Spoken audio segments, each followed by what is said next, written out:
આજે એક વાત તમને તમારા બધાના જીવનમાં ઘટતી હશે કે આપણે બધા જે જીવનમાં દુઃખ આવે, મોજ તો કોણ બગાડે આપણી? દુઃખ. સુખમાં તો માણા મોજમાં જ હોય, આનંદમાં જ હોય. સુખમાં તો આનંદમાં જ હોય, મોજમાં જ હોય. દુઃખ આવે એટલે માણસની મોજ બગડી જાય. તો દુઃખ આવવાનું કારણ તમે જોશો તો બહુ સરસ આજે 3 પોઈન્ટ તમને મારે સંભળાવવા છે. પહેલું, ઈચ્છેલું મળે નહીં એ પહેલું દુઃખનું કારણ. ઈચ્છેલું મળે નહીં, મળેલું ગમે નહીં એ બીજું દુઃખનું કારણ, અને ગમેલું ટકે નહીં એ ત્રીજું દુઃખનું કારણ. આપણા જીવનમાં તમે આમ જોશો એટલે આ 3 માંથી કોઈ પ્રકારે દુઃખ આવતું હશે. મુખ્ય આ 3 કારણ. બીજા અન્ય બી ઘણા નાના નાના કારણો હોઈ શકે, પણ આ મોટા ભાગે આ 3 કારણો. ઈચ્છેલું મળે નહીં એ પહેલું દુઃખનું કારણ, મળેલું ગમે નહીં એ બીજું દુઃખનું કારણ, ગમેલું ટકે નહીં. એટલે હવે તમે જોશો કે કંઈ પણ આપણે ઈચ્છા કરી હોય મેળવવાની, એ વસ્તુ મળે નહીં. અથવા તો આપણે કંઈક ધાર્યું હોય કરવાનું, એ થાય નહીં. અથવા તો આપણે કોઈ બીજા પાસે મનમાં ધાર્યું હોય કે એ આમ કરે પણ એને એમ ન કર્યું, એ મારી સાથે આવું વર્તન કરે પણ એને એમ ન કર્યું. બીજા પાસે, દીકરાઓ પાસે કંઈક ધાર્યું, પત્ની પાસે કંઈક ધાર્યું, બરાબર? ટૂંકમાં મનનું ધાર્યું ન થાય, એ મળે નહીં આપણને, એ પહેલું દુઃખનું કારણ છે. તો હવે શું કરવું? એનો એક ઉપાય છે કે ઈચ્છા કરવી, પણ પૂરી થાય ન થાય એ આપણા હાથની વાત નથી. આટલો વિચાર એમાં રાખવો માણસે કે ઈચ્છા જરૂર કરીએ કંઈ પણ મેળવવાની, કંઈ પણ કરવાની, એની માટે મહેનત કરીએ. પૂરી થાય તો મજા, અને ન થાય તો પણ પાછું મોજમાં.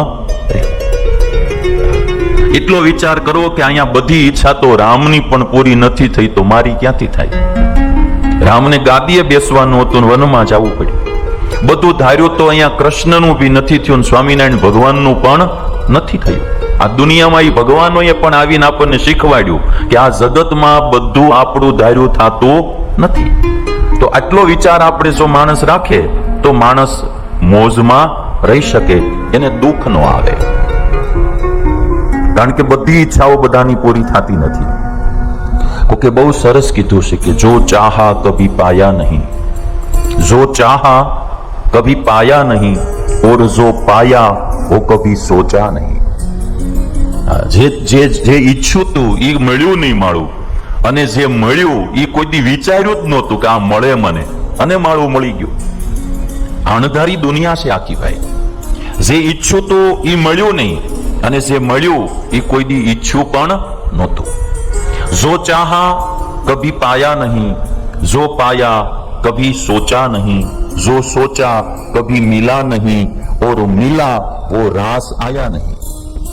मिला वो रास એટલે ગમ્યું નહીં, એ પસંદ ન કર્યું. બહુ સમજવા જેવી આ પંક્તિ છે.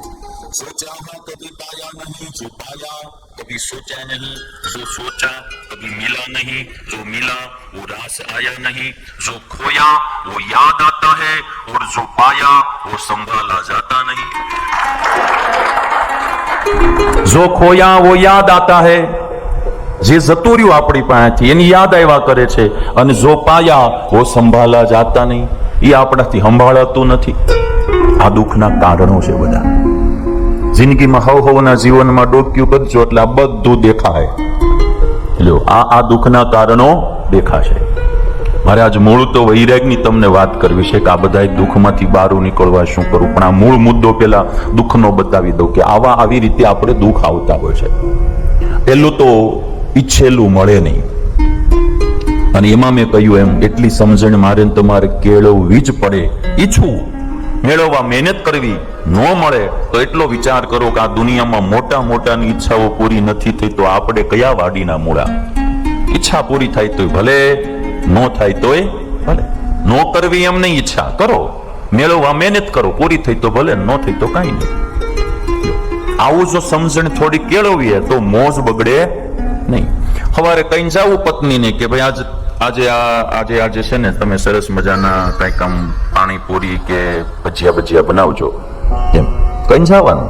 સાંજે બન્યા હોય તો ખાઈ લેવાના, ન બન્યા હોય તો જે હોય એ ખાઈ લેવાનું, મજામાં રહેવાનું. નથી જ બન્યા બીજું શું કરવાનું?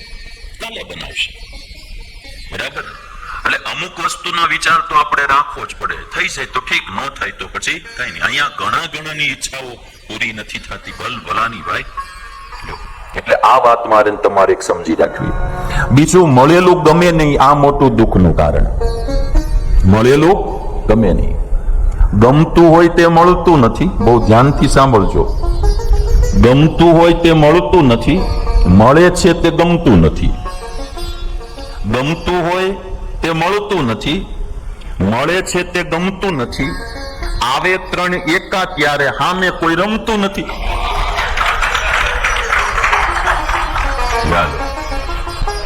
આ બધા દુઃખના કારણો છે. જો પણ આવું થાય હો ભાઈ. હલો, ગમતું હોય તે મળતું નથી, મળે છે તે ગમતું નથી. આવે ત્રણ એકા ત્યારે સામે કોઈ રમતું નથી. આવું તો આ જગતમાં રહેવાનું ને રહેવાનું જ ભાઈ. લો, આ બી એક બહુ મોટો પ્રશ્ન છે. માણસને જે મળ્યો છે ને ગમતું નથી. ઘણા એના દીકરા નથી ગમતા, ઘણા એની પત્ની નથી ગમતી, ઘણા એનો પતિ નથી ગમતો, ઘણા એના મા બાપ નથી ગમતા. બધાને મળ્યો છે એ એને ગમતું નથી. આપણે ત્યાં કેવું હોય તો ઘણા ગુરુ નો ગમે, ઘણા ચેલા નો ગમે, ઘણા ગુરુભાઈ નો ગમે. ઠાકોર જે મળ્યા છે એ ગમતા નથી. બધાને એમ થાય ફલાણા ચેલા કેવા હોશિયાર છે, ફલાણા ચેલા કેવી મહેનત કરે, તમે કાંઈ કરતા જ નથી, ઢગા જેવા, એમ થયા કરે. એટલે દુઃખી થયા કરે. જે મળ્યા છે એ ઘનશ્યામભાઈ ગમતા નથી. હાલો, એટલે આ દુઃખનું કારણ. જો હું આ બાબતમાં દુઃખી નથી, એટલે હું તો એવું માનું આપણને જે મળ્યું છે ભગવાને બહુ સારું દીધું છે ભાઈ. મગનભાઈ લ્યો, આપણને જે ભગવાને આપ્યું છે એ ઘણું સારું આપ્યું છે. બાથી સારું બીજી ક્યાં લેવા જવાનું. એટલે મજા. આ ગમતું નથી કેવું છે કે લગ્ન ને હોટેલનું મેનુ, લગ્ન છે ને હોટેલના મેના જેવા છે. તમે જોજો, આ સંસારમાં પરિણ્યા પછી લગભગ બધાને એકવાર તો પશ્ચાતાપ થયો જ હોય. સંસારમાં લગ્ન થયા પછી લગભગ 80-90% એકવાર તો પશ્ચાતાપ થયો જ હોય. એ મારું પાત્ર મોડું મળી ગયું. પત્નીને એમ થાય અને પતિને એમ થાય કે જોઈએ એવું પાત્ર ન મળ્યું. એ કેવું છે કે લગ્ન છે ને એ હોટલના મેના જેવું છે. હોટલમાં મેનુ હોય ને, એ હોટલનું મેનુ આપણે આપીએ મંગાવી લઈએ આઈટમ, અને પછી જે આમ જમવાની શરૂઆત કરીએ ને ત્યાં બાજુવાળાનું મેનુ જોઈને એમ થાય કે મળું આ મંગાવ્યું હોત તો સારું હતું. બાજુવાળાનું મેનુ જોઈને એમ થાય કે આ મંગાવ્યું હોત તો, એમ લગ્નમાં માળાને ઝાઝાની એમ થાય છે. એક જણે બહુ સરસ કીધું કે લગ્ન કર્યા પછી ને મોબાઈલ લીધા પછી એક અફસોસ તો થાય જ કે થોડાક દી ખમી ગયા હોત તો મોડલ સારું મળત. લગ્ન કર્યા પછી અને મોબાઈલ લીધા પછી એક વાતનો અફસોસ થાય કે મારું થોડાક દી ખમી ગયા હોત તો મોડલ સારું મળત. એમ એટલે આ બહુ મોટું દુઃખનું કારણ છે ભાઈ. જે ભાગમાં હોય મળ્યું પછી માણસ એમાં બહુ ખોટું બોલ્યું ન કરાય. મોટા ભાગના પતિ પત્નીઓને એમ રહ્યા કરે છે કે મને લાયકાત કરતા મોડું પાત્ર મળ્યું છે. જો સુખી થવું હોય તો હવે આ વિચારધારાને બદલી નાખો અને એવું નક્કી કરો કે મને ભગવાને ઘણું સારું પાત્ર આપ્યું છે તો સુખ આવશે, નહીતર સુખ નહીં આવે. એક આ વાત છે. 50-50, 60-60 વર્ષે માણસો ઓરતા કરતા હોય. એક તો 70 વર્ષના માજી એમ કહેતા હતા કે મારા બાપા ને કેવા કેવા માંગા આવતા હતા ને મારા બાપાએ તમને દીધી. 70 વર્ષના ડોશી, આપણને એમ થાય કે આખી જિંદગી જીવા શું છે. 70 વર્ષે ઓરતા કરતા હોય. તો પછી ઓલા બાપા શું કે ઈ કોઈ નો પૈણાત ભાગશાળી, હું ભાગ ફૂટલો તું મને મળી, હું ભાગ ફૂટલો તે તું મને મળી.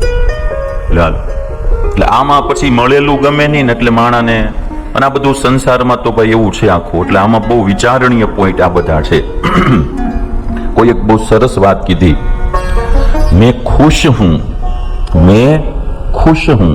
इसलिए नहीं कि जो मैंने चाहा सो पाया.